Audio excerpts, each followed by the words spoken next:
Okay, thank you. I think we have all members up on the right-hand side of the room from my position. So welcome to this annual general member meeting of AFRENIC. As you know, in January we have adopted a new bylaw that has introduced few changes to our organization structure. One of them is about redefining clearly our membership structure, adding clarity, and also clearly identifying different category of membership that we manage. And the bylaw has also clearly defined the annual general member meeting. We used to have an open community meeting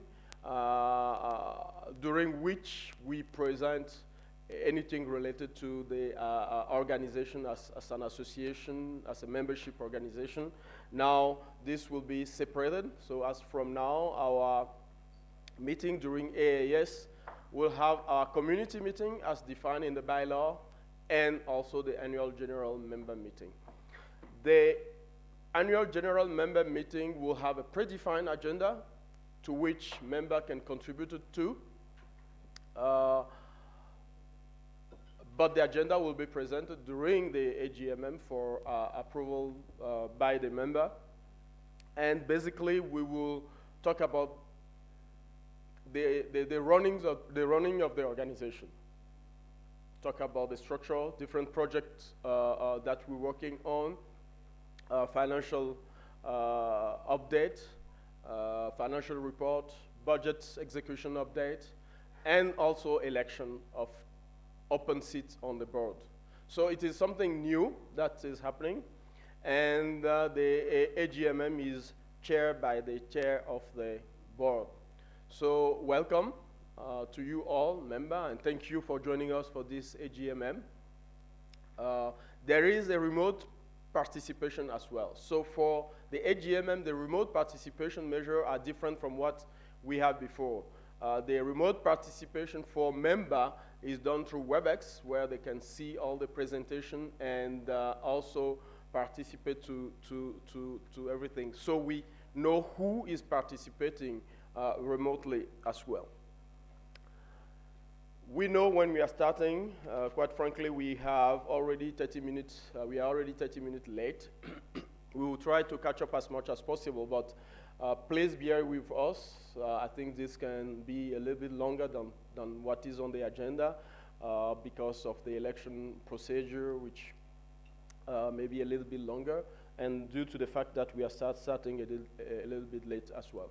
So on this note, I will pass the chairmanship of this AGMM to Mr. Badrun Tege, who is the chair of the AFRENIC board. Thank you. Thank you, Adil. Good afternoon, members and visitors. Good afternoon, everybody, and welcome to our AGM. And before I start giving a board update, I need to give a bit of an update. We're actually in a transition period. We're all aware that we adopted the new bylaws at the beginning of this year. And these bylaws have a number of key transition issues that need a little bit of clarification. One of the issues that we need to clarify is whether we can have this meeting today, and the question has been raised. So I needed to actually just pass through, and if need, before we start the meeting, I will call on to Ashok to clarify that if we need to. But in the preface of the new bylaw, if anybody has had access to it, there's a section where it is said that after going through a process that involved 2 phases of community input and review, the AFRENIC board approved the final text in January 2013. As per Resolution 2012-11/160, the new bylaws came into effect on January 1st, 2013. Although the board recommended a gradual implementation of some parts of Section 13, specifically Section 13.4, which defines the structure of the board. In essence, alternative board members will leave the board gradually as their term expires, as from 2013. It will hence take up to 2015 to have a board that fully corresponds to the spirit of Section 13.4. Now, members, I'd like to remind you that these bylaws are your bylaws. You make the bylaws. So if we are going by bylaws that you're not happy with, you're welcome, please, to actually come up and make sure that we're okay to proceed with this meeting. I'd like to make sure that I have the go-ahead to proceed with the meeting. Is there any member who has a point that they'd like to raise before we proceed with the meeting? Please come up to the microphone and raise the point.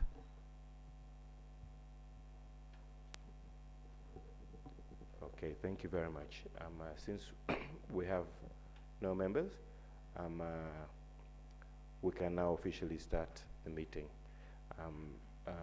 I'd like also now to ask, do we have quorum for the meeting? Do we have quorum? Okay, thank you. We do have quorum. Thank you. That's why we need lawyers. Anyway, thank you. Members, as I said, it's been a tough year, and we're in a process of transition. For me, it's an honor that I was elected on the board again, but also an honor that I was given the opportunity to chair the board, and it's an honor that I hold greatly. Thank you for that opportunity, and I do hope that we serve and lead the board in a spirit that will build the Afrinic that we all love. So, my board update will be very short and specific to particular general issues, and then during the course of the afternoon, we'll have some more specific updates to the business of Afrinic. On your screen, you'll see the board structure as it is, and we do have this was the board structure before the beginning of 2013, before the new bylaws kicked in. So it had regions, which is obviously West Africa, North Africa, Central Africa, East Africa, and Southern Africa. Each of these regions had a primary board member and an alternate board member. In terms of operationalization, we have obviously have the CEO. The organization today has 37 members of staff, 13 of which are of the not Mauritians.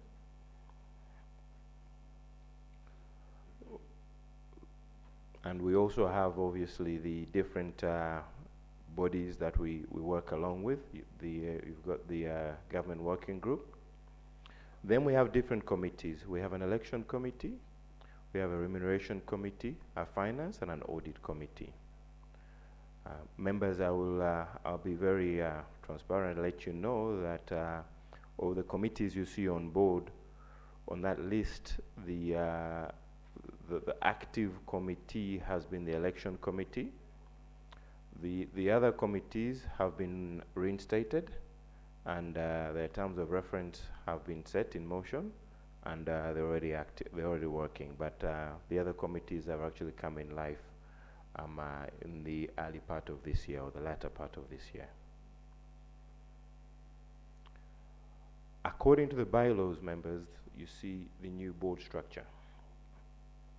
The new board structure, obviously the other linkages remain at the top, as you see.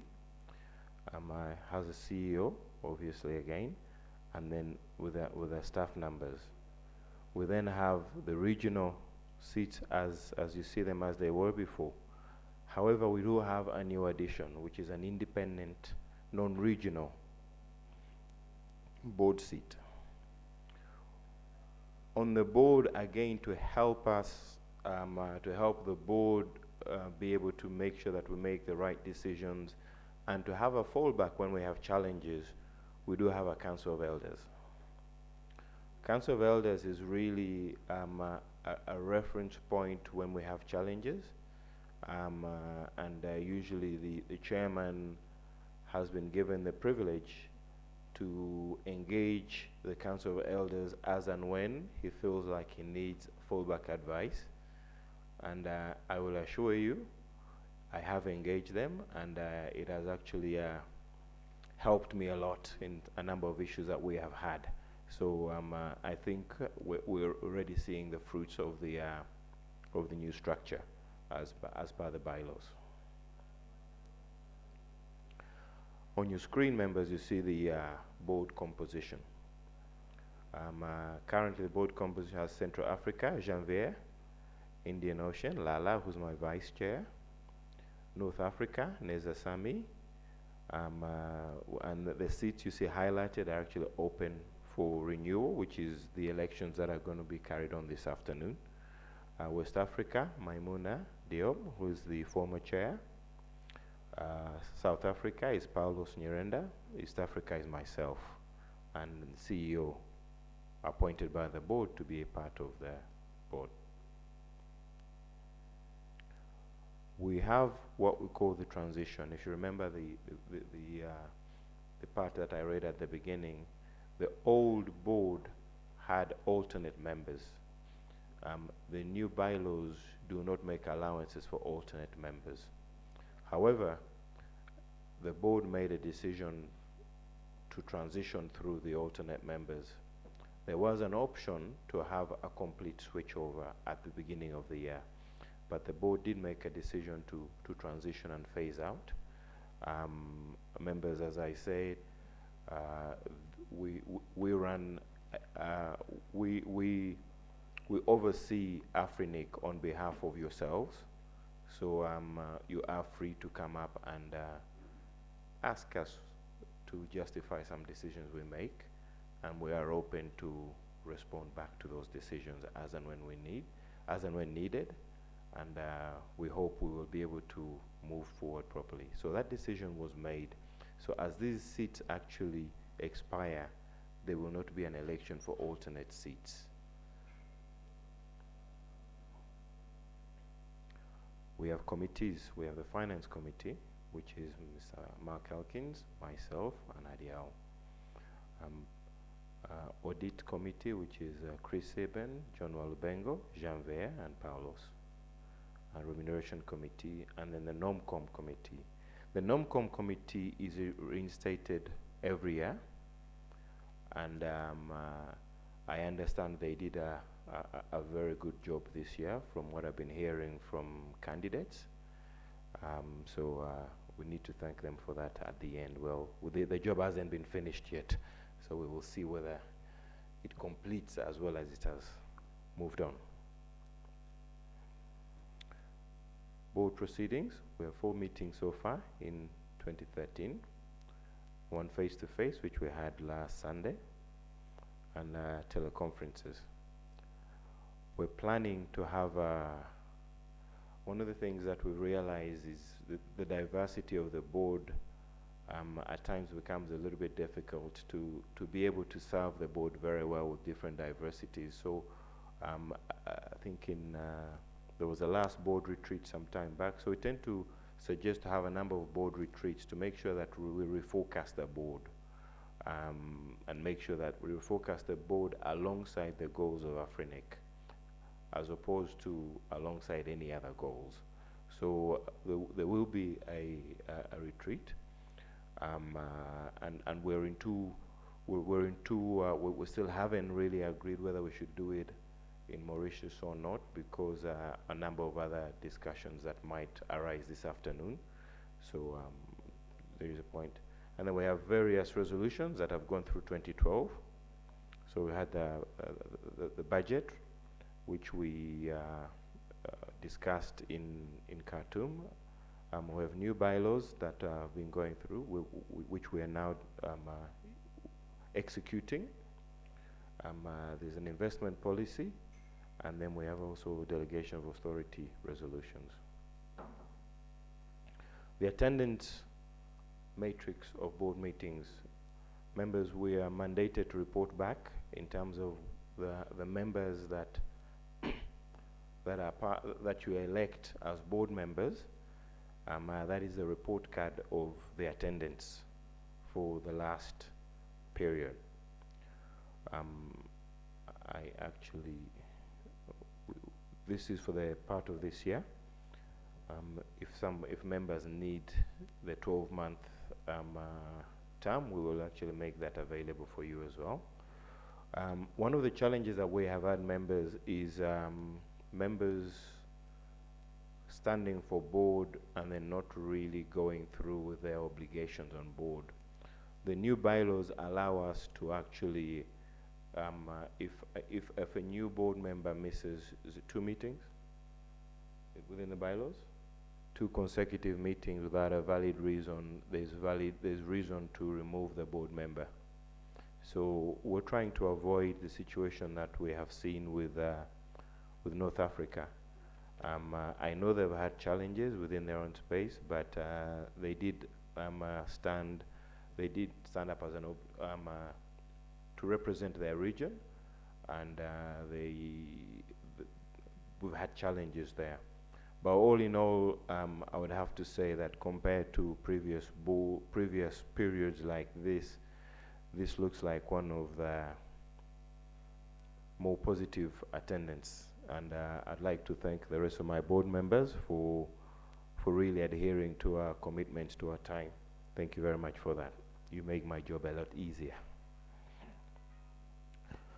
So members, this afternoon you're going to hear a lot more about the organization, but I'd like to share with you the view that I'd like to take the organization as the chair that you elected, and with the board. There are a number of challenges, and I've listed 5 challenges there that we're going to really focus and spend a lot more effort in.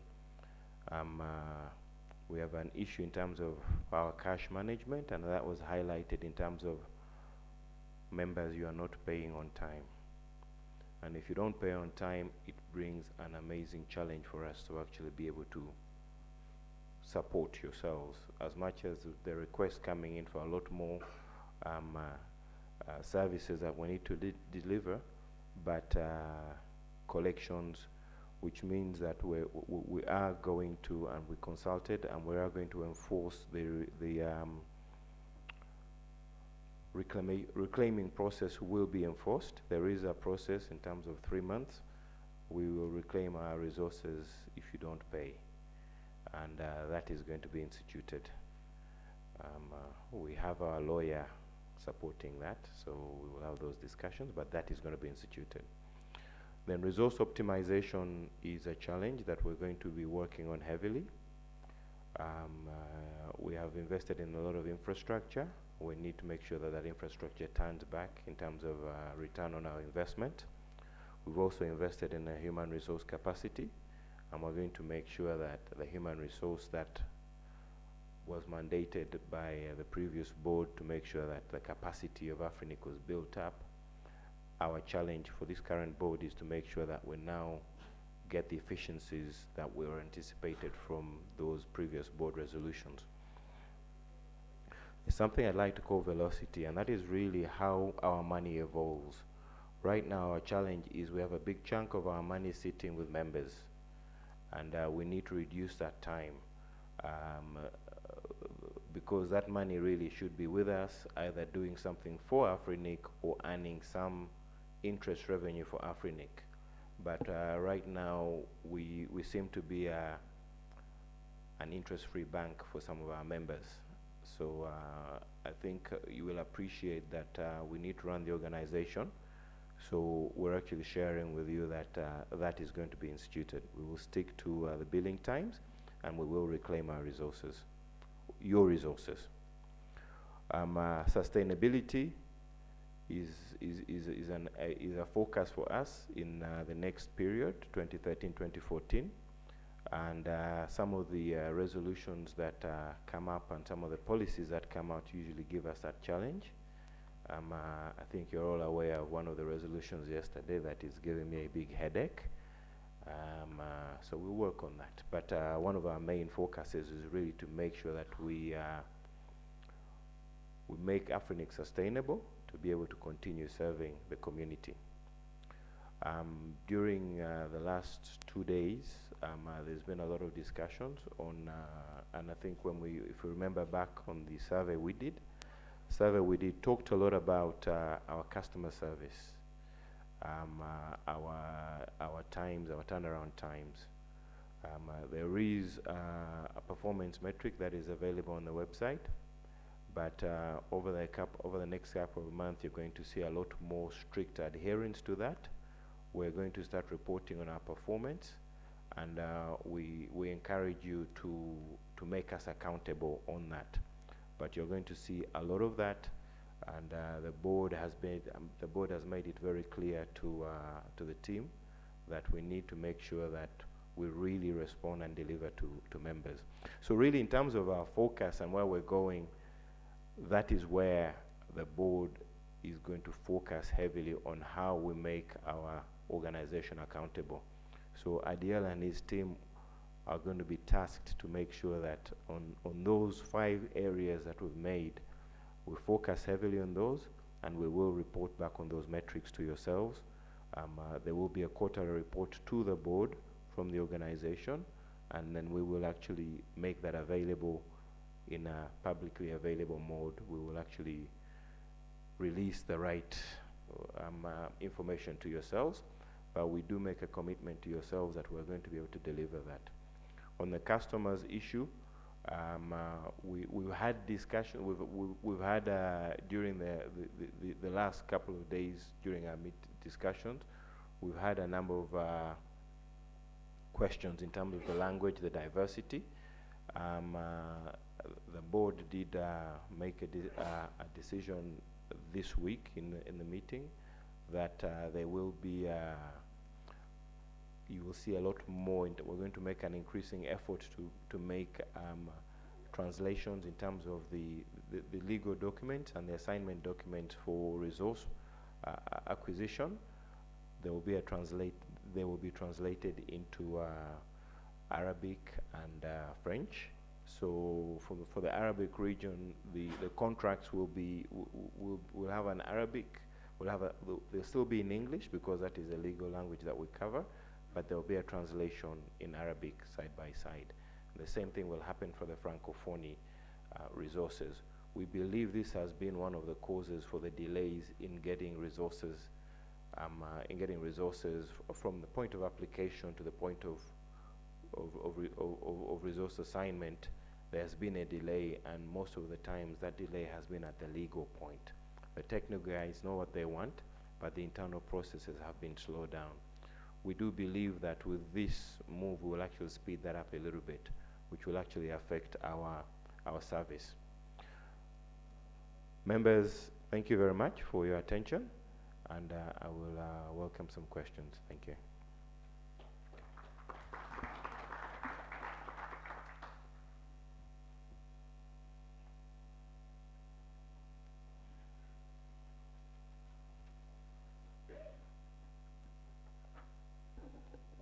Okay, if anybody has a question on my update, you can actually come to the mic. If there's nobody with a question, we can move on to the next section, which is talking about an activities update. So what I will do first is I will welcome Anne Rochelle to come and give us an operational report. Anne Rochelle. Oh, sorry. It was bold. Adiel, please come and do an activities update.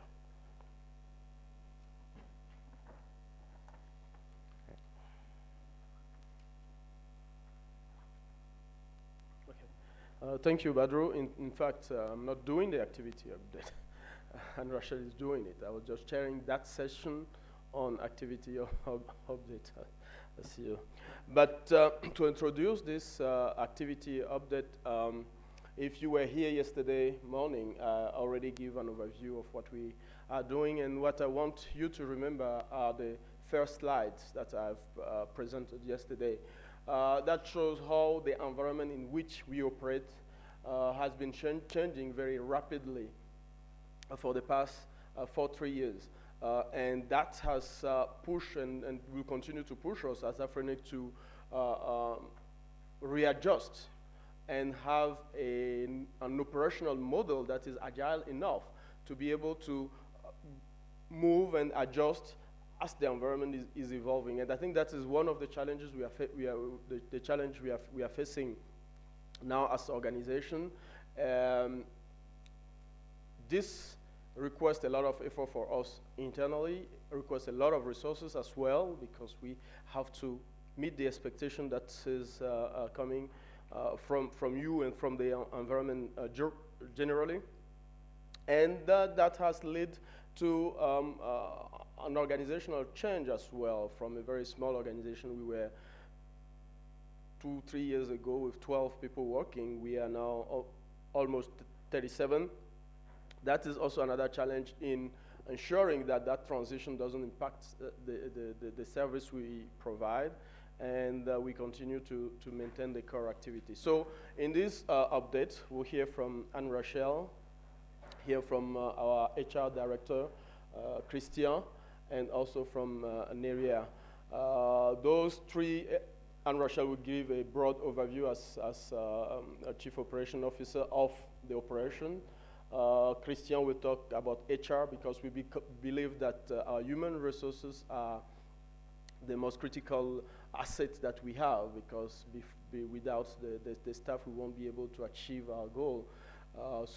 And it is one of the biggest elements of our budget as well. So we will have an update on HR and also on our IT and engineering department, which is an area where a lot of change are happening as well, before we move to the financial update. So on this note, I will leave the floor for Anne Rachel to take us through the COO report. Thank you.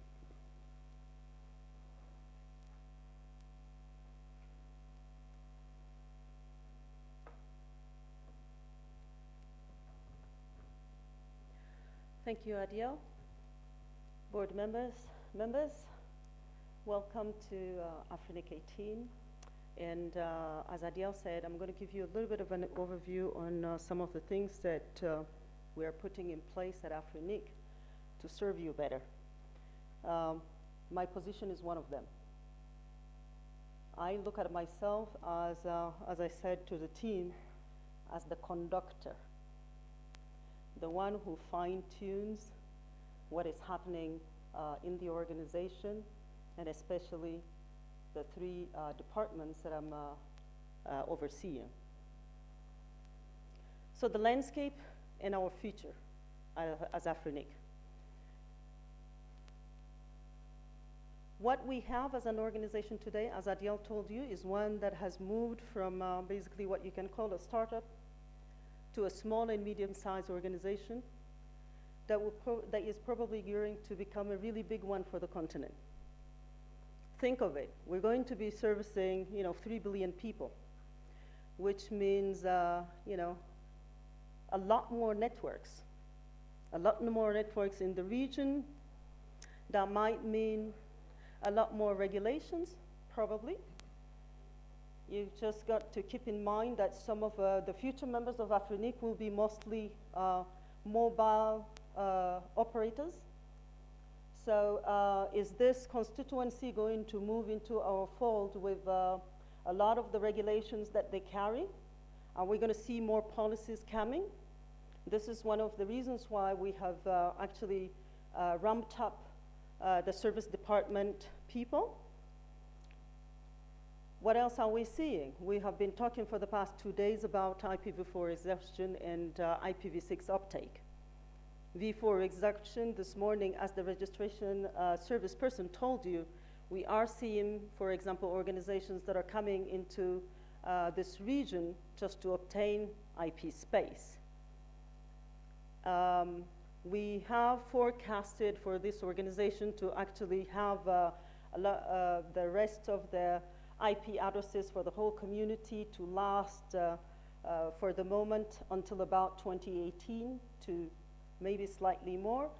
But the way we're seeing it, the way some people are coming in our region to ask for space, or simply one of the policies that was discussed, for example, yesterday, tells us that it might be a lot earlier, than we thought. How do we react to that?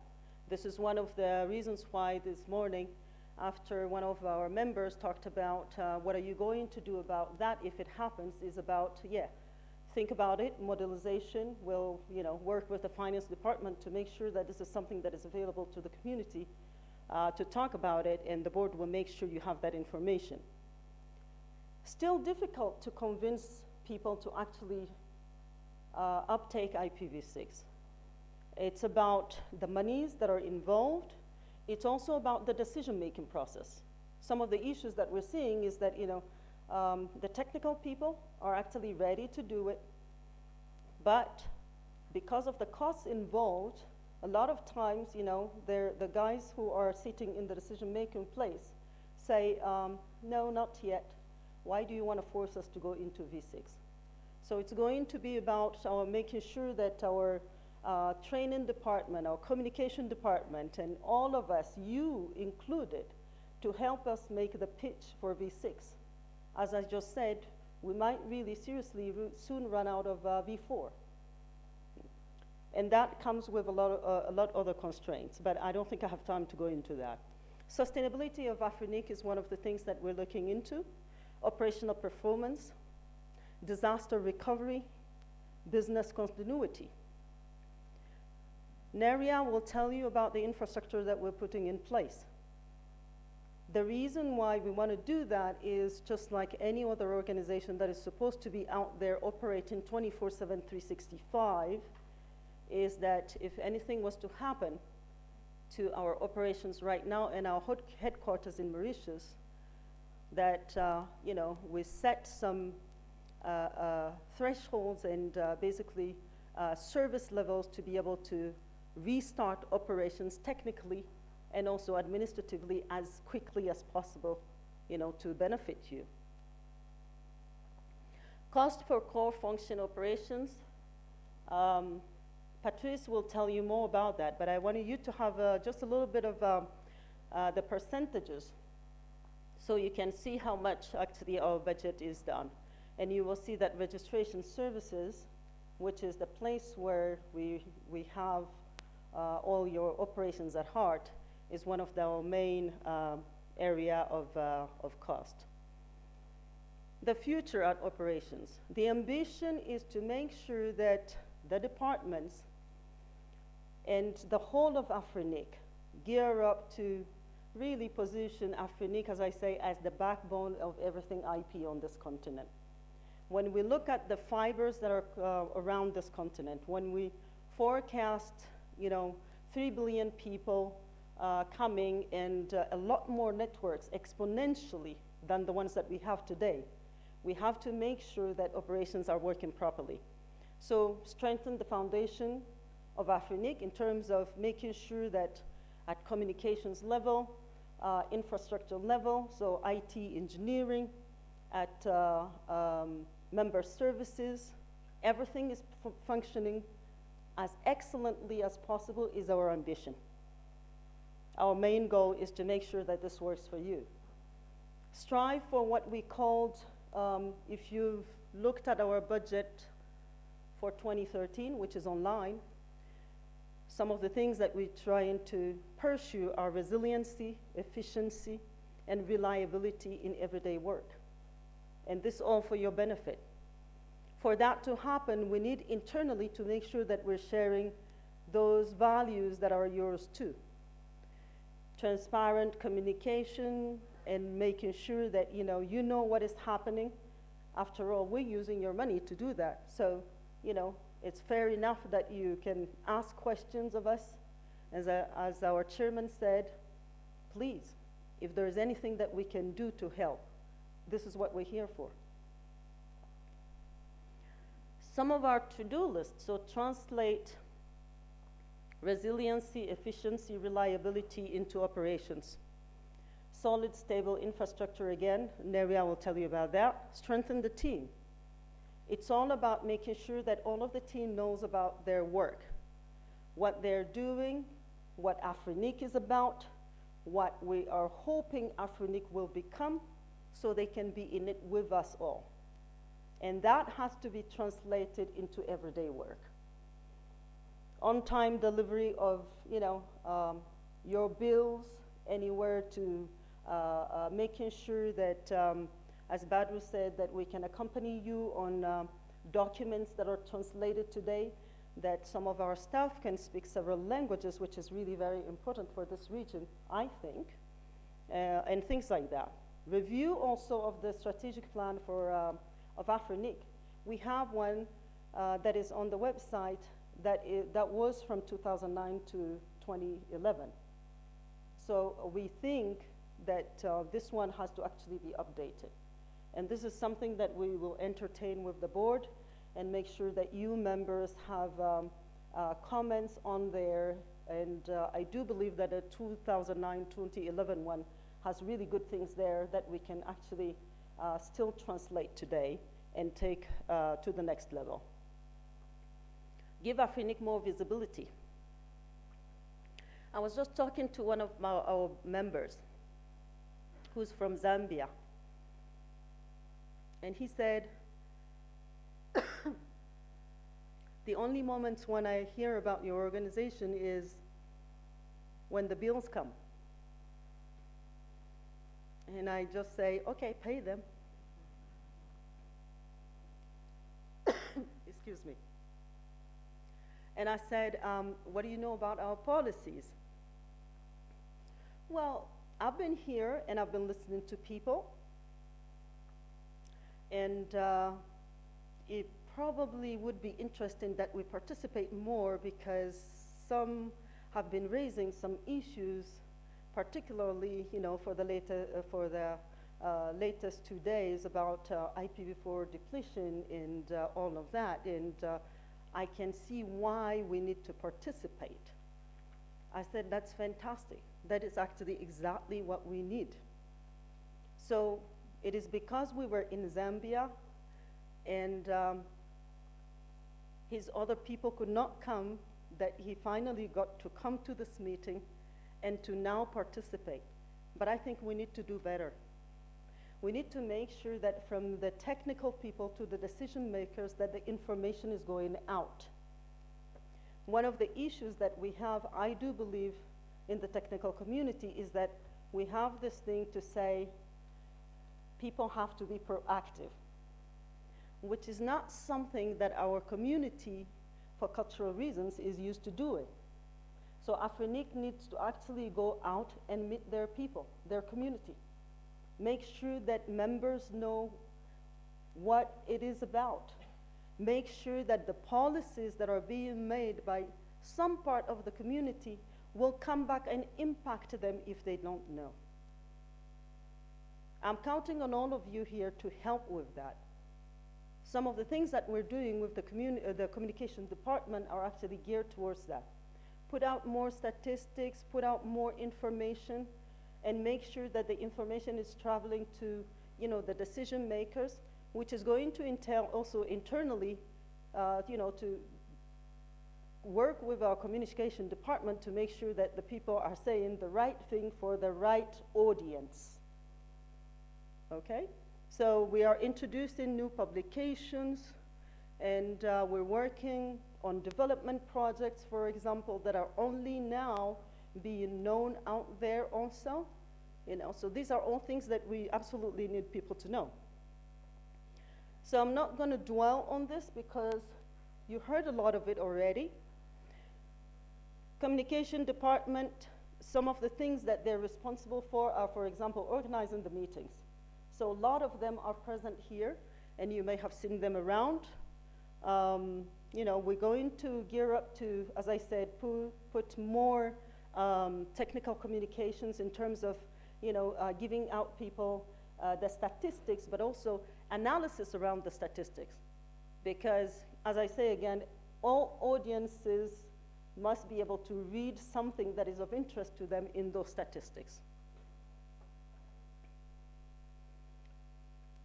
Visual rebranding. I think for some who were not here before, you know that AFRINIC has, you may not know that AFRINIC has been through a visual rebranding where the logos actually and colors and all of that were redone. So that's some of the stuff that the communication department did.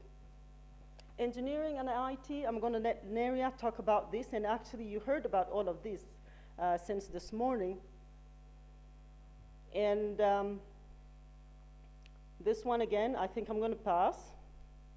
E-voting platform. This one was of interest for you, so I'm just going to share some of the three things that were changed here, which was basically no more than 5 proxies, so generation of proxies for the ones who are not here was also something of interest. We worked mostly on Firefox, and we're working to make sure that the platform can actually accommodate most of the other browsers out there. And in there also, if you've tried voting, you will see that we have registered members that was added, no, associate members, was it? Yeah, that was added to MyAfriNIC. This is just to give you an example of some of the things that we're doing with the teams internally. So at the beginning of the year, one of the things that we did was to sit down and make sure, sorry it's not visible, but this presentation will be available online so you can go, check it out. We set the corporate priorities.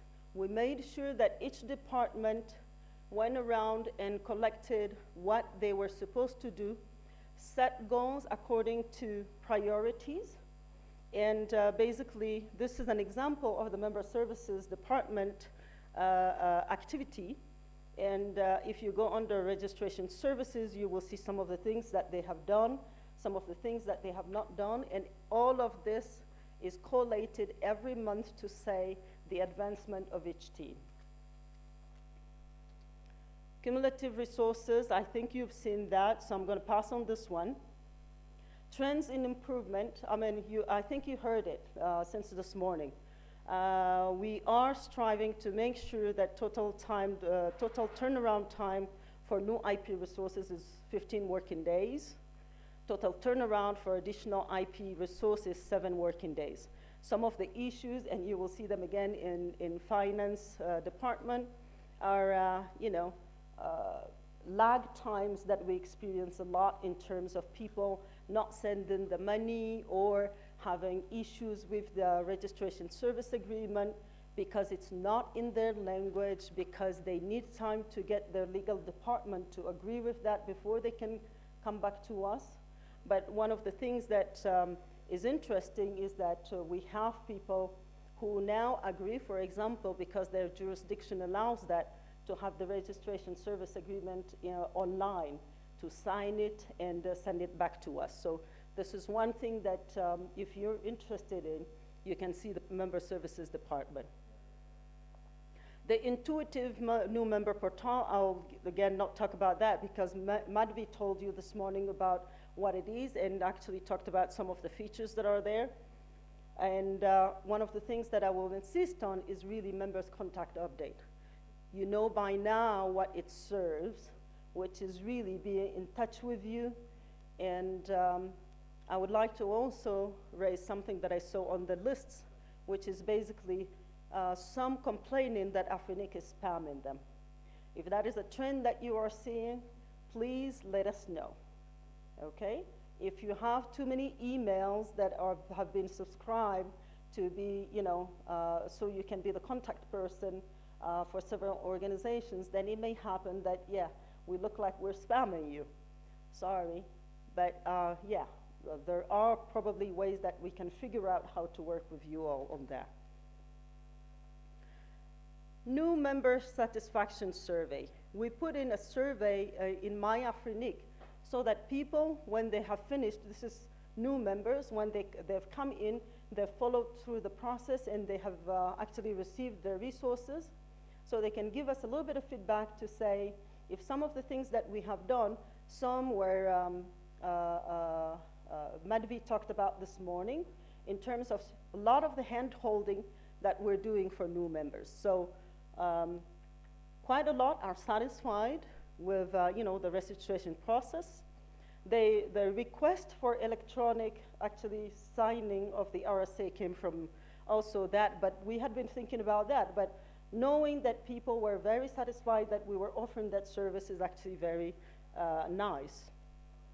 Phoenix should staff the hostmaster team to kick off resource evaluation. So yes, we have 3 people in there now, and I think we're doing good for the moment, given the numbers.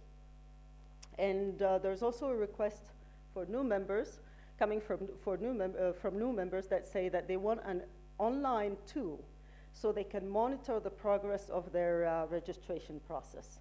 So that we will think about that. Some of the, satisfaction survey again.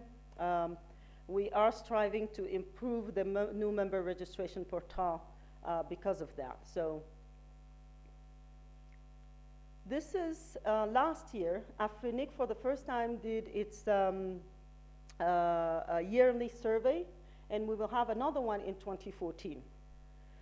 The overall satisfaction rate was 71%. Among some of the interesting things that we discovered was that the community was asking us to do a lot more DNSSEC training.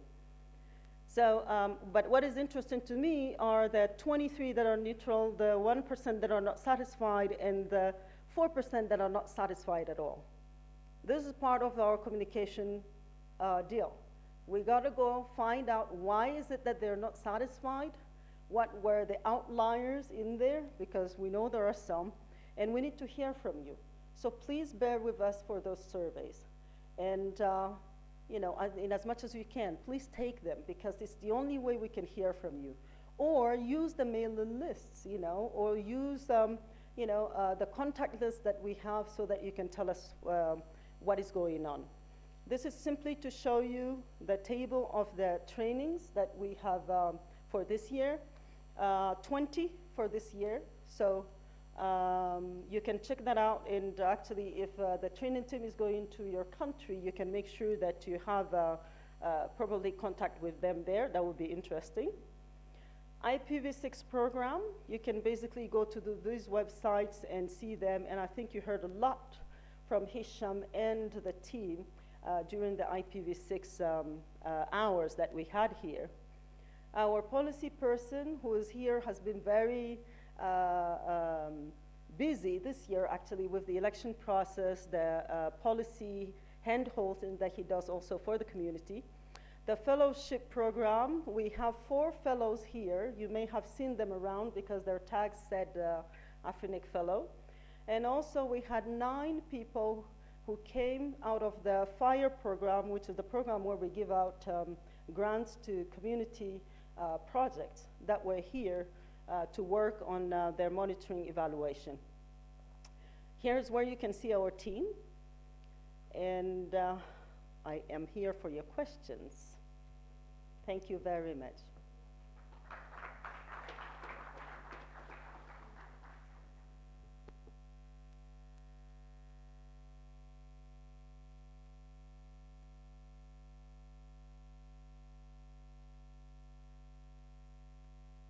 I thought Andrew was coming for a question.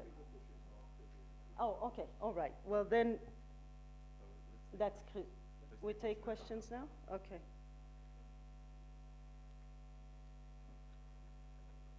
You are welcome to actually send questions later on also, please. My email is in there, and a lot of our people are here, and we'll stay here until tonight. But, if there's anything that you think will benefit the others, please let us know. Oh, okay.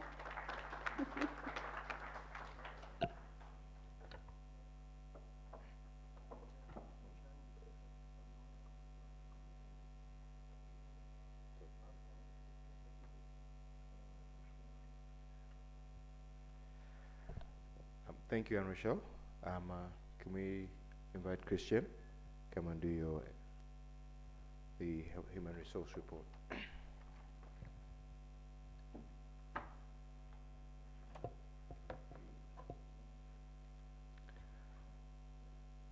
Board members, ladies and gentlemen, thank you for your presence. I'm going to drive you quickly through the main projects, HR projects we've initiated during the last 2 years. Now, our main objective in the HR department is to optimize services offered by Afrinic to our members by improving performance of our staff. Now, what do we mean by performance? Strictly speaking, in HR terms, performance is the result of a combination of 4 elements: organizational effectiveness, motivation, competencies, and alignment with corporate objectives. You may have the best motivated employees, most competent employees, the best organization you could have, but if your objectives are all not aligned to those of the organization, you are bound to fail. Now, let's start with the first one, which is organizational effectiveness. Now, organizational effectiveness, we've acted on this one through 3 initiatives. The first one is organizational structure. Second one is human resources management system. And the third one is the ISO certification process. Let's start with the first one. You remember in 2011, this was the structure that was presented to you at the end of 2011. We had the CEO and 3 main pillars below, that is the human resources division, the finance division, and the operations. And operations was further subdivided into 3 parts: member services, IT and engineering, and communications and PR. Now, we're proud to announce that we've already recruited the topmost elements in this organization up to now. Now, if you have a look at this, the evolution of staff, we've subdivided it into 2 parts, Mauritian and international staff members. You will see that in 2011, we had 22 employees, and today, we've got 37 employees. And if you look at the subdivision between Mauritians and international, you will find that last year, we recruited mainly international employees. And in this community, in our staff force, we've got 13 nationalities which are represented. Now, the second initiative is the human resources management system, which is an integrated information system that compiles and analyzes all data pertaining to staff. These are the main outcomes of this HRMS, but what's important to note is that we've got a tool that will better analyze our workforce and help us better manage our workforce. Now, the third initiative, which is a very big initiative, is the ISO certification. Why is it important to have and to obtain the ISO certification? Because, first of all, it's about bringing the company to world-class level. And then if you go through the list, you will see there are many big advantages, like continual improvement, like not relying on people, but relying on processes. That is, whenever people leave the enterprise, the process goes on. That's very important. The ISO certification itself is only the icing on the cake. That's not the end of it. It's the journey which is important, not the destination. Now, if you look at a list of the policies that we've identified, we've got 76 policies up to now for the ISO certification. Some are new ones, but many existed before, but have been documented. And if you look at this Gantt chart, you will find that we've already achieved 70% of the way, and we hope to obtain the certification itself in November this year. Now, the second part is motivation. The second element which brings performance is motivation. Now, if you have a look at this was a picture taken during our end of year party. You will see that people are very, very, very happy in the organization. Now, what are the initiatives we've taken during the year? There's a staff members' birthday celebration. We celebrate birthdays. End of year party, that was a theme party this year. Regular tournaments we organize in our breakout area. Lunch budget for each department.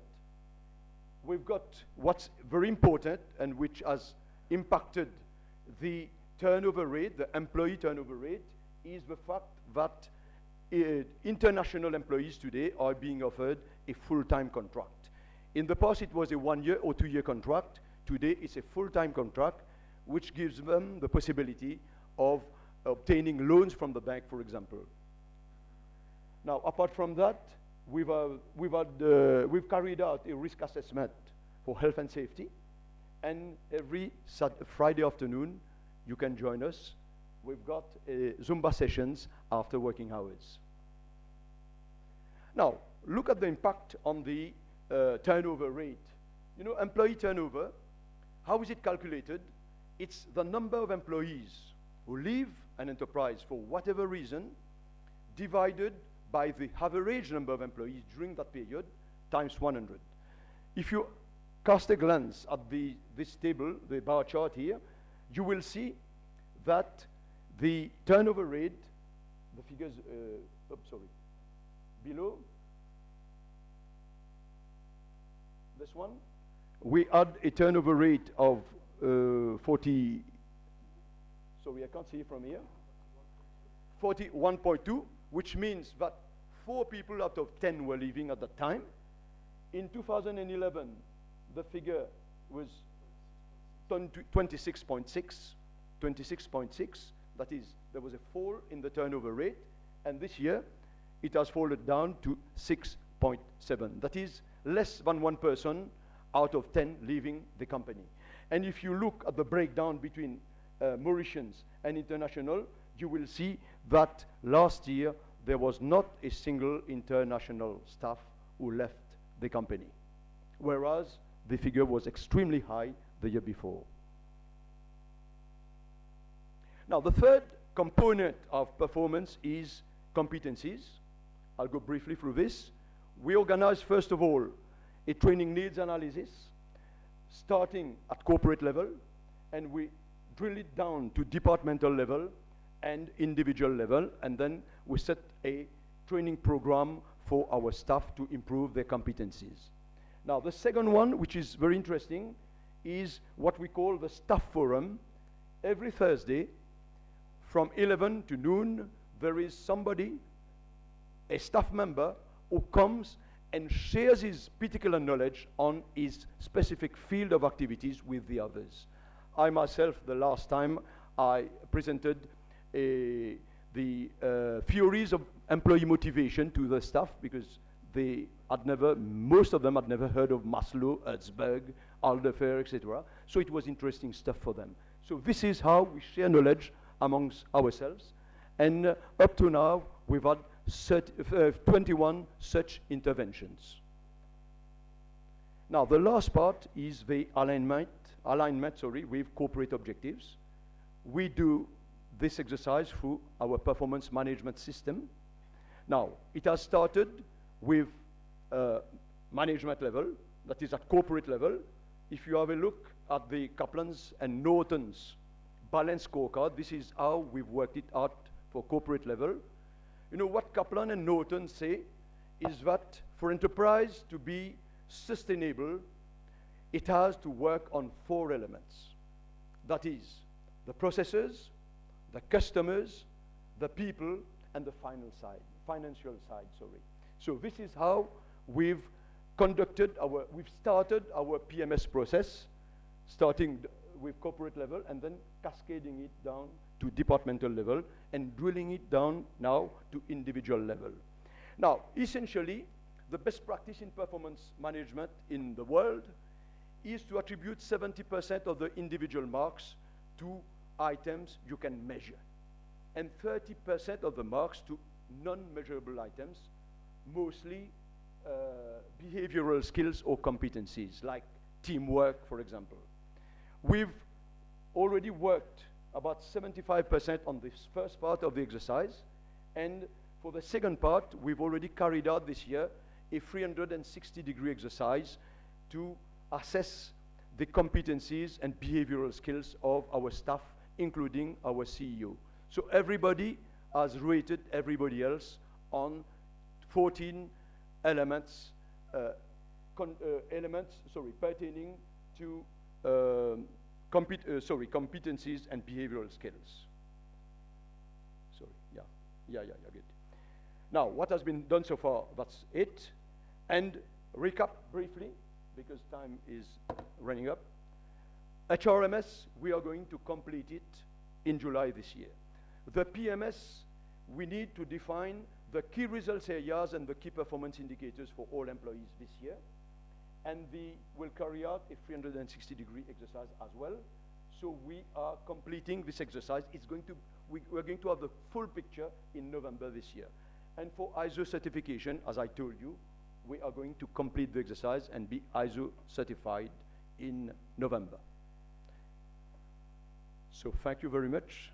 I've tried to make most of it in 10 minutes.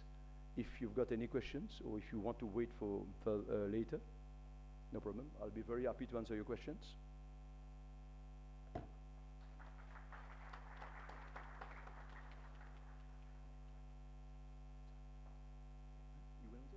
You have a question? Come on.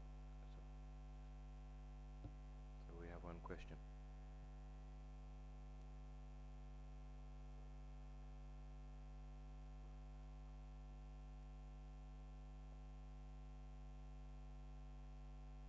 Can we turn the mic on, please?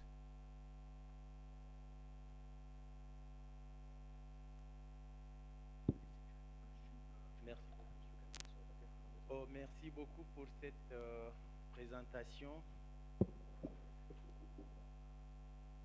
Pour les ressources humaines au niveau d'Afrinic.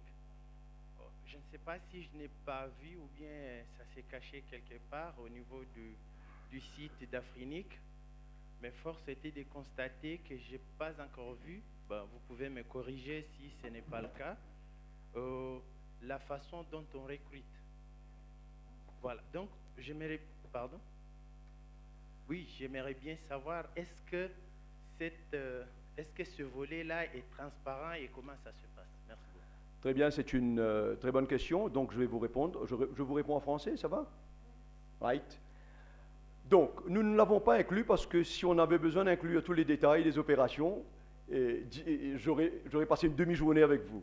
Donc, mais en fait, le recrutement est simple. Pour tout poste est advertised sur le site et quelquefois on met aussi sur My Job qui est à Maurice pour que tous les gens puissent y avoir accès. Tous les postes invariablement sont advertised. Maintenant, comment on procède pour le recrutement? Ça, c'est intéressant. On fait un premier tri, d'abord, en prenant en considération tous les critères énoncés dans l'avis. Et ensuite, après avoir fait le premier tri, on se retrouve avec une dizaine, une quinzaine de candidats qui sont aptes à prendre le poste. Pour les postes les plus importants, on fait d'abord un test écrit. Tous nos heads of departments sont passés par là, un test écrit. Le deuxième test qu'on fait, c'est un personal profiling exercise. On fait un profil du poste et on fait un profil de la personne pour voir le matching entre les deux. Et ensuite, on se retrouve avec 2 ou 3 candidats pour lesquels qu'on appelle soit au téléphone ou physiquement pour faire une interview finale. Voilà comment on procède, mais rassurez-vous, tous les postes indistinctement sont advertised. Ça va? Merci. Thank you for that question. Actually, I'm asking for the website to be put up. All jobs advertised on the website, and they're there for about 3 months, or until we fill the position. Can you bring it up, please, so that everybody can see it and actually copy the URL? That is a good question because we tend to put jobs up and we don't tend to get a lot of community response. So members, please, this is your company and it is your position to apply to those positions. Any other questions regarding the human resource function?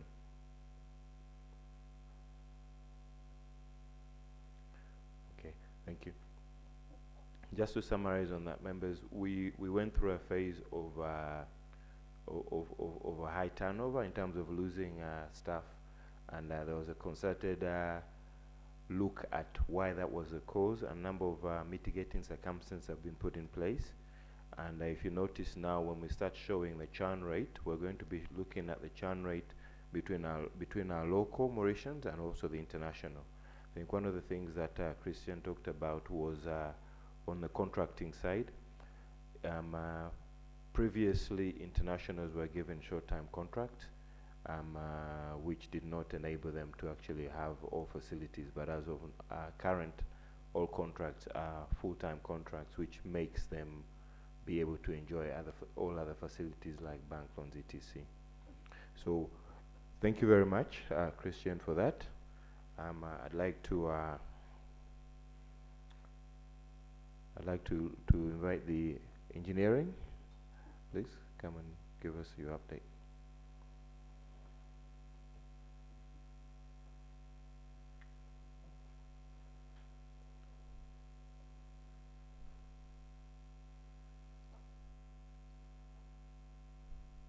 Thank you, Mr. Chair, board members. I will briefly take you through the IT and engineering report and show you what we have been busy with. At the beginning of the year, we set ourselves a few objectives, among which to improve our service delivery level, to enhance our resiliency strategy. To achieve those goals, we have identified very critical things to do, such as the strengthening of our infrastructure and our team, the implementation of a few performance monitoring and evaluation indicators, and the enhancement of our security policies and risk evaluation. We have also embraced a virtualization strategy and decided to review our disaster recovery plan and our business continuity as well. So the IT and engineering team is responsible for 4 core functions: a service desk, an infrastructure and application maintenance, and a security and risk management.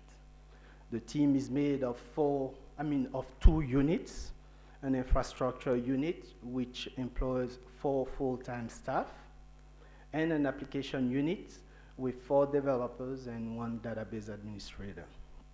At the beginning of the year, we had identified the need of hiring 2 more staff, one of which was completed the first quarter, and we still have an open slot to fill. Unfortunately, one of our developers had to leave us, and we're in the process of replacing that position as well. So what have we been busy with? On the chapter of infrastructure, we've engaged in the replacement of our equipment that have reached the end of usable life. Our replacement strategy is based on the shared service model in order to support our virtualization strategy. And we are currently maintaining 4 environments: production, a staging, a QA, and a development environment, all virtualized at least in our Mauritius data center. We have also completed the replacement of our voice over IP server, which is the actual first machine acquired by AF18. And we maintain currently 2 data centers, one in Mauritius at our headquarters, where we run our corporate services, and another one in a co-location site with internet solution in Johannesburg, where we run our public services. We have just completed the signature of an MOU with Terraco, and are in the process of deploying more services out of the co-location site in Cape Town. And we're looking forward to finish another MOU with CCOM in order to be able to deploy more services out of their site in Mombasa. On the chapter of core services support, we have completed the integration of MyAfrinic with the billing platform.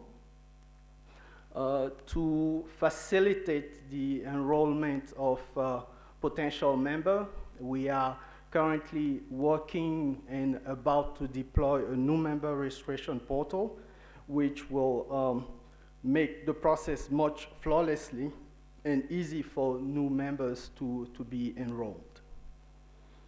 Those of you who are who manipulate WHOIS object know of the auto-dbm classical way that we actually do it via email. What we are developing now is a web interface to make it much easier for you to do the update on the WHOIS database. E-voting platform, we've implemented the platform, and we are proud to say that it was actually used with success during this current election process. As announced, we have deployed the first phase of the Afrinic routing registry.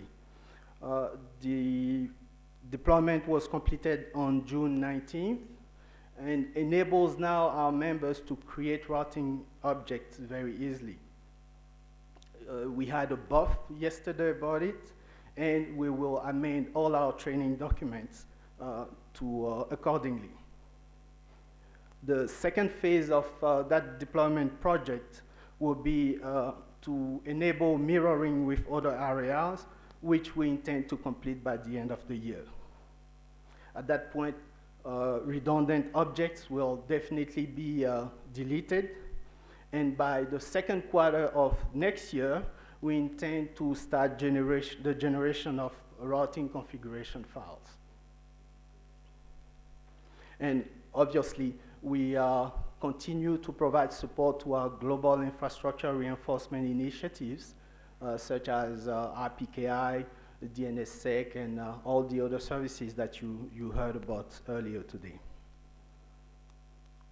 On the chapter of training, we have completed the deployment of 2 new IPv6 labs, one in Johannesburg and one in Cape Town. We are currently very busy completing the deployment of a converged server environment to bonify those training labs, and of MyAfrinic and WHOIS test environment, which we also intend to deliver pretty soon. We have a 4th lab to deploy, and more than likely intend to do that in Mombasa once we have the agreement with CECOM signed. On the corporate support, like I mentioned, we have engaged in the virtualization of the Mauritius data center. We have also implemented a new access control system with time attendance. We deploy an HR management system, and we are busy deploying a new enterprise-grade backup solution. We are also working on the re-engineering of our mail infrastructure. So roughly, that's what I had for you today. Any questions or comments are welcome to be either sent to me by email or answered now. Okay, my name is Sean.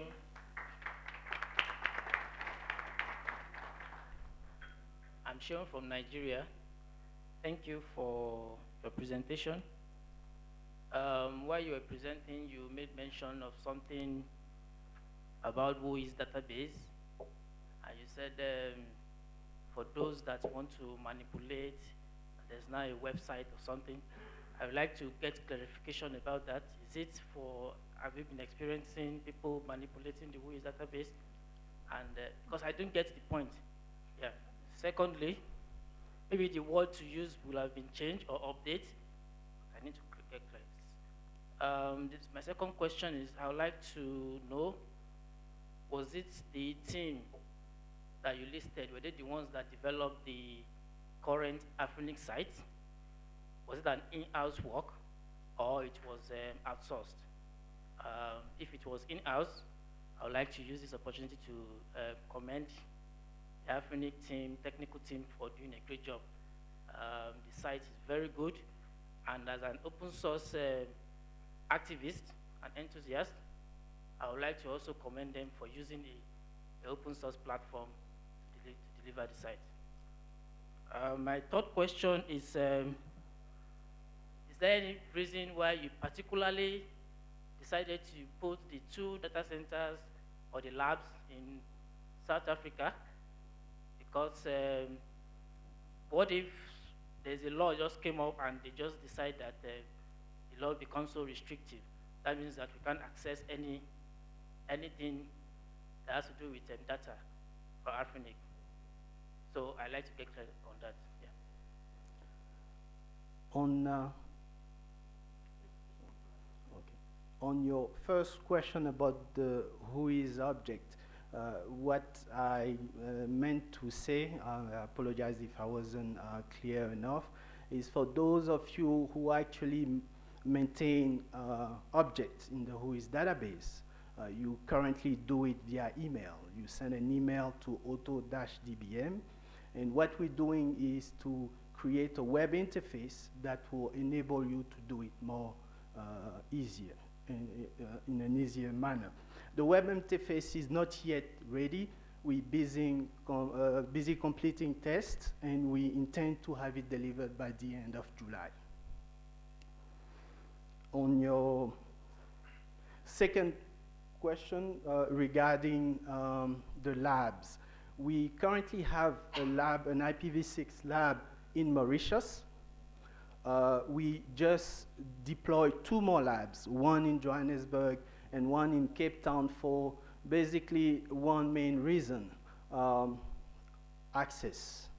We have good bandwidth in South Africa, which makes it very easy for our training department, when they come to our members, to have access to those labs.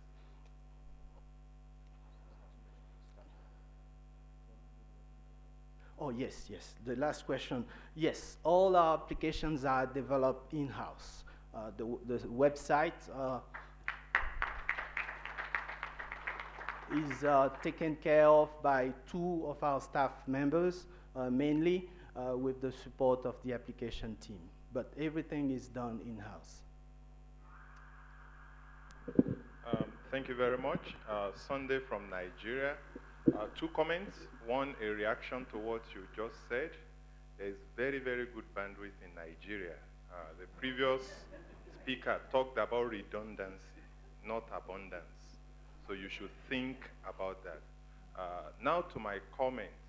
I want to say, personally, as a member of the community, I am very, very pleased that Afrinic has been able to attract Africans in the diaspora to come and work in Africa. There were some negative comments on the list back by some faceless people, and the community is very, very pleased with the staff, what they're doing. Thank you very much. Okay, Sean again. Thank you for the update. I just want to use this opportunity to request that Afrinic should consider, based on the fact that it seems they have a lot of expertise in Joomla, they should consider starting to help provide training for content development, because actually, if people can be trained on how to use these application platforms, perhaps it will improve and increase the content in Africa. It's not just about bandwidth. Yeah. Dash, can you stand up, please?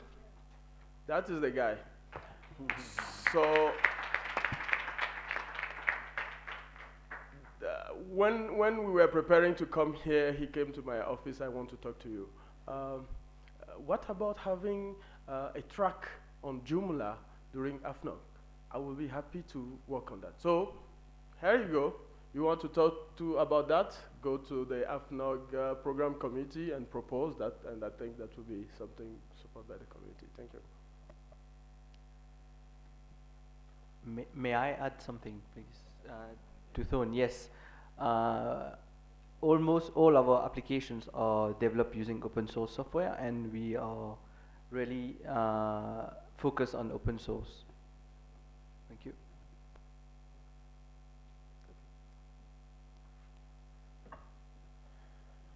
Thank you very much, Neria. We're now moving into the second part of this afternoon, where we're now going to have a financial update from Patrice, our financial director. I'd like to just give you an update that we actually got the audited report last Friday, so the board has not ratified that yet, but we will share the information with you in Patrice's presentation.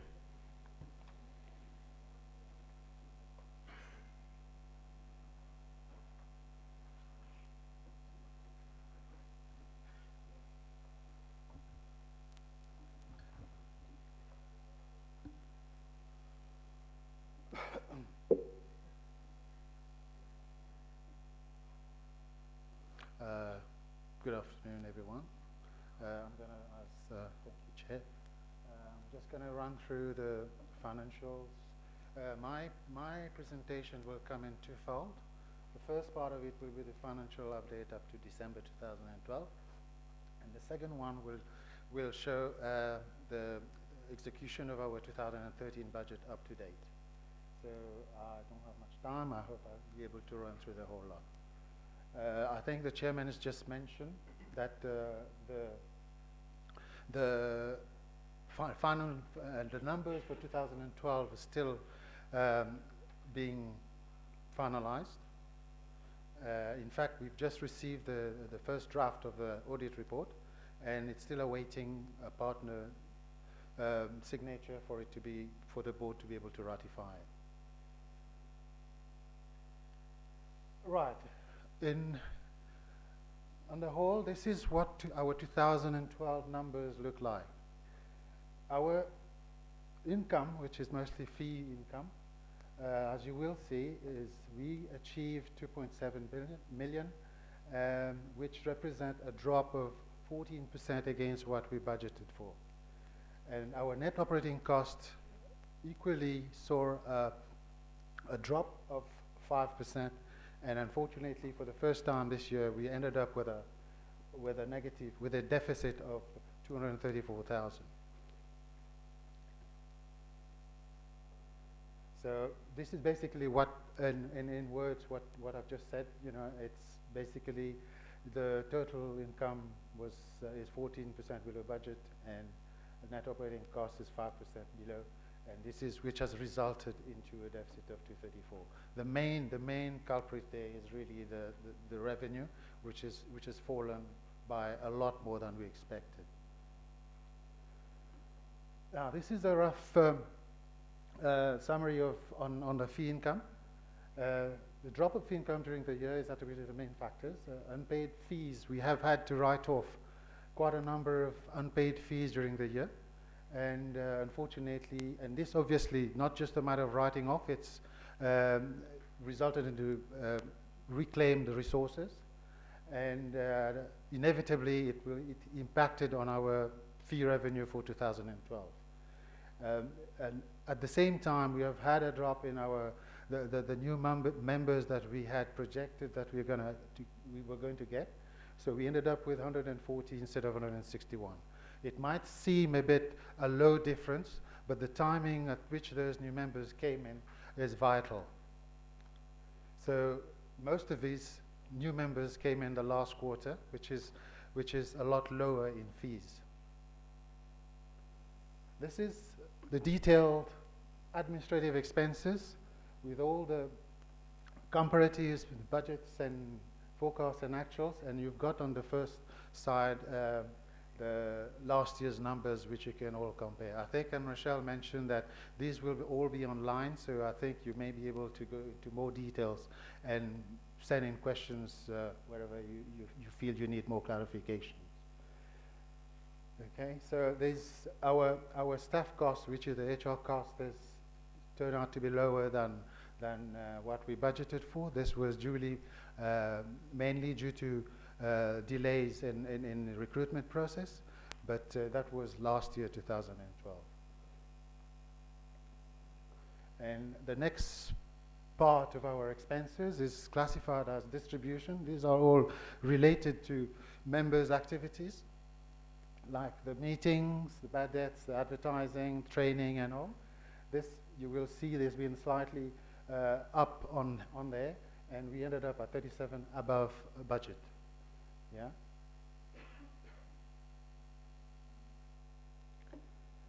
Now, bad debts, for the evolution for the bad debts for the past 3 years, we've had to write off, and the resources reclaimed over the past 3 financial years due to members not settling their dues. In 2010, we wrote off $64,000, which is actually for 14 members, and in 2011 it was 25,000. 37 members, most of which were end users. And last year, we actually reclaimed resources from 51 members, which amounted to 108,000. Like I mentioned earlier on, when we close members, this impact on the revenue, not only what we have reclaimed, but on future revenue from those members, which means our revenue is denied revenue from these members. Travel expenses also was on the upside, and this is due to the increased number of staff traveling. Now, staff traveling is part of our induction program, and that's the only way our staff get exposed. And you have seen that there has been an increase in staff complement, so that has had an impact on our traveling cost. And in 2012, our annual meetings were held in countries where routing was quite a problem, like in Gambia, and then we ended up doing it in Khartoum as well. So that also impacted on the travel cost. When you look at the last bit, our total travel cost, out of that, the cost of traveling for our 2 meetings accounted for 39%, which is basically all the board, staff, and all the non-coms and all this crap. But the total of out of our total travel budget expenses, 39% relate to our meetings. Now, you may have noticed that we did have in 2012, we ended up with a deficit of 234. Now, this, of course, has had to be, we will have to correct that. And for 2013, we have set as a primary objective to recover that deficit in the current financial year and probably take that further into 2014.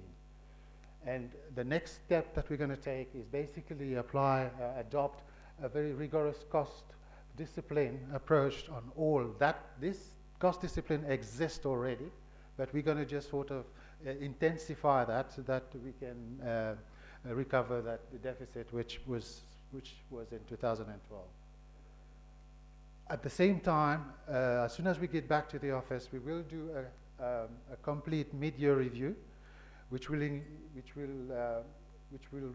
enable us to revisit all our costs and match it with our revenue profile so far achieved. So that is going to be part of the next exercise what we're going to be doing. Now, just a quick look at the 2013 numbers. This is just, I'm going to do one which is slightly more detailed just now. This is just to give you a rough idea of where we are. Actually, we are on the net operating cost, we are down. As at the end of June, we are below budget. We have only utilized 39% of our annual budget. So we've got about 61% to go for the next 6 months. So if everything remains equal, so we have good reason to believe that we will be able to recover the deficit which we had in 2012. All right. This is again the first 6 months, we've received 76 new members, and instead of a budget of 144, but at the same time, we've got about 39 tickets in the pipeline, which should be converted to new members in the coming weeks, so which will add up to another 130,000. Yeah, okay, that's my set for 2012. Either can do. Thank you, Patrice. We'll take some questions, please, from the floor.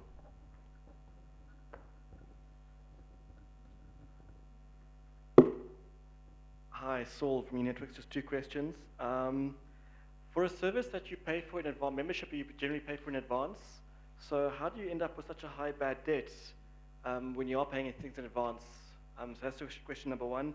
And question number 2 is, I think it was a deal slide that had the audit, all different committees involved. One of the committees was an audit committee.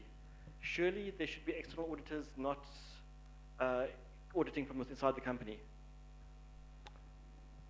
Sorry, let me probably respond to that question. We didn't get your second one. The first one, what happens is when you take the resource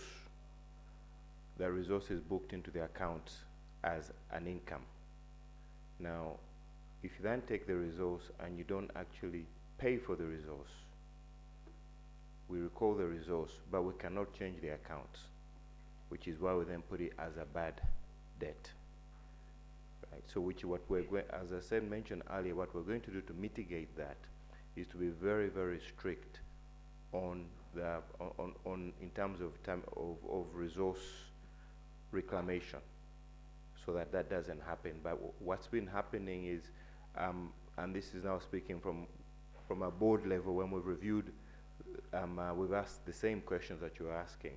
And the other thing that has happened from the operational side is there's been a lot of goodwill, which we're going to also now clamp on, because we have resource members who keep on promising that they're going to pay and they don't pay.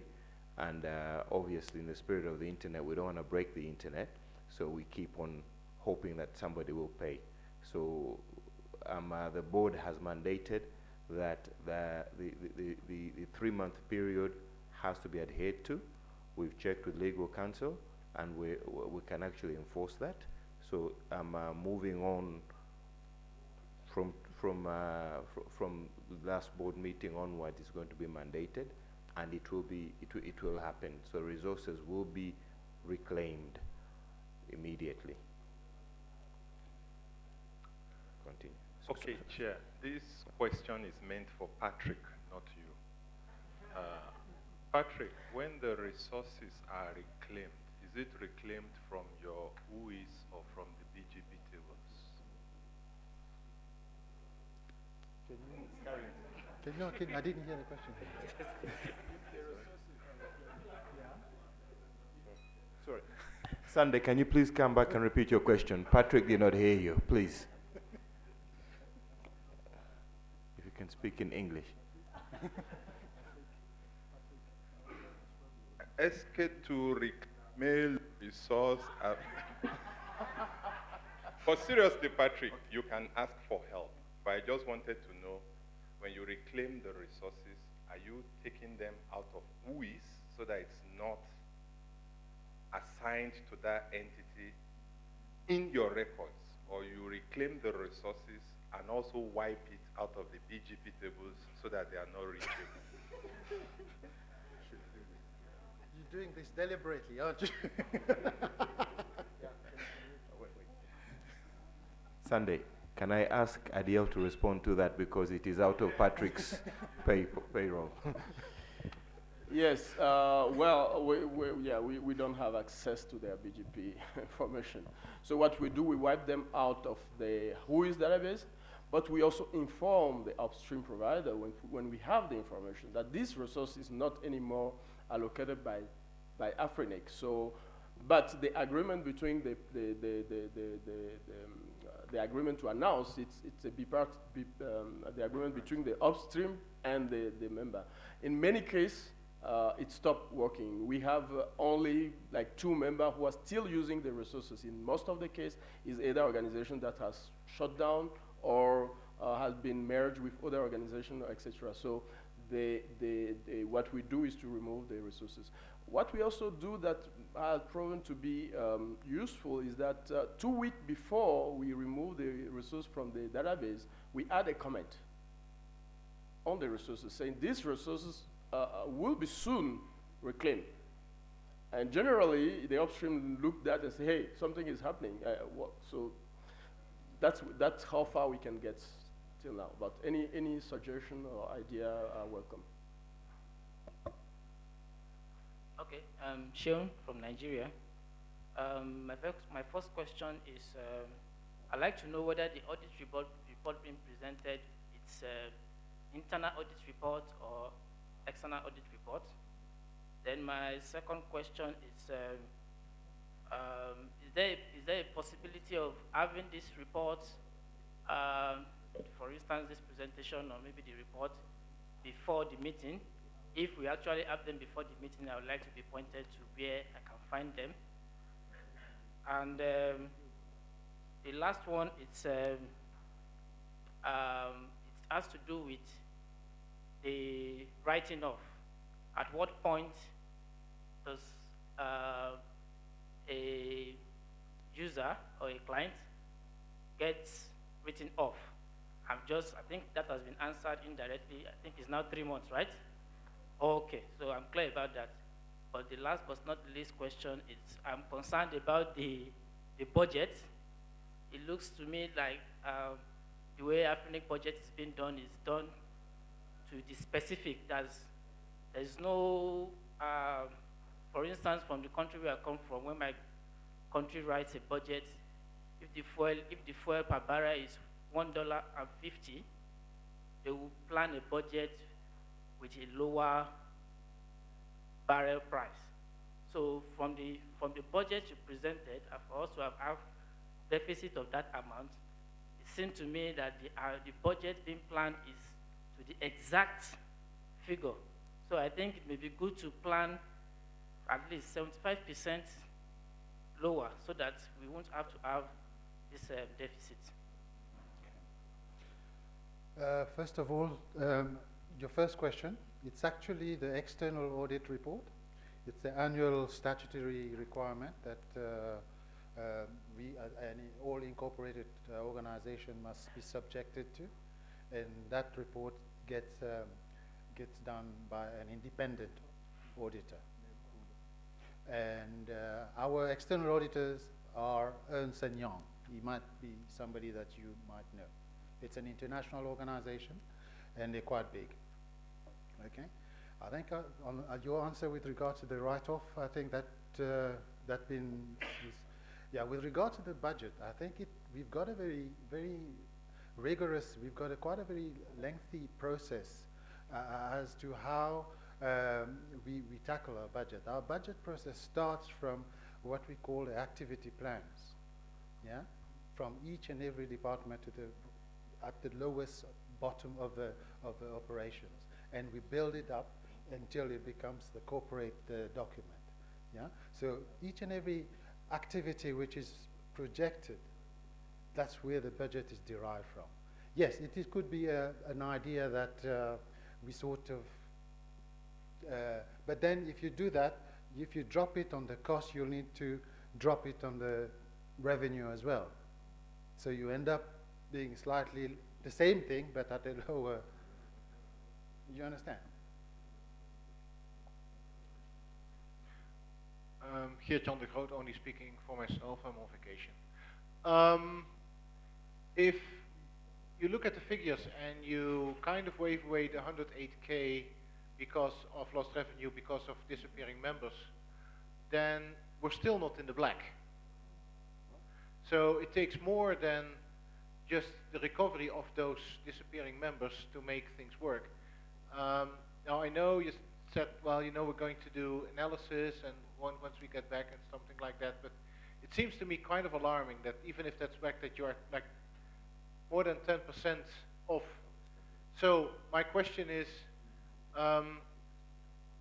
for the second half, will the figures go black? And what will you do to really make that happen? It's not, I don't think it's sufficient to just say, well, we didn't have enough new members.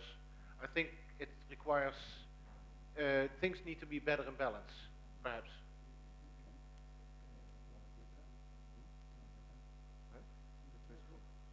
Sorry, I think you did not answer the third question.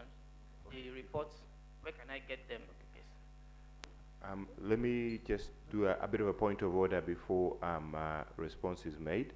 Let me remind the floor that we did invite non-members, but the questions are to come from members. Members have the voice on the floor. We will respond to the question that has been presented, but let me remind that only members should walk to the microphone, please. Only members should walk to the microphone. We will respond to that question. Thank you for the question, but that's the reminder, please. That's the bylaw.